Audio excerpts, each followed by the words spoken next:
లియోతో లోకేష్ వచ్చినప్పుడు విజయ్ ని కూడా ఎల్సీయూలో పార్ట్ చేస్తాడు అనే చర్చ జరిగింది. తానే సూపర్ స్టార్ ని అని గట్టిగా ఫీల్ అయ్యే విజయ్ ఒప్పుకోలేదో, లేదంటే రాజకీయాల్లోకి వెళుతున్నాడు కాబట్టి కంటిన్యూయేషన్ కష్టం అవుతుంది అనుకున్నారో కానీ లియో సపరేట్ స్టోరీ లైన్ లో ఉంది. ఇప్పుడు మళ్ళీ కూలీని ఎల్సీయూతో కనెక్ట్ చేస్తాడనే టాక్ వచ్చేసరికి ఫ్యాన్స్ లో ఎదురు చూపులు ఎక్కువైపోతున్నాయి.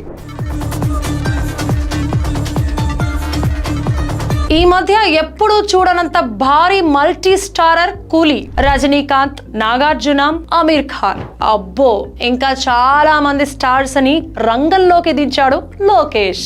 మరి ఇందులో కూడా ఎలాంటి బిల్డప్ ఉంటుంది, స్టోరీ లైన్ లోను నరేషన్ లోను ఎలాంటి నావెల్టీ చూపిస్తాడు అనేది మోస్ట్ క్యూరియస్ ఎలిమెంట్ గా కనిపిస్తోంది. ఈ ఏడాదిలో మోస్ట్ అవైటెడ్ మూవీగా కూలీ క్రేజ్ పోల్ పొజిషన్ లో ఉంది. ఇప్పుడు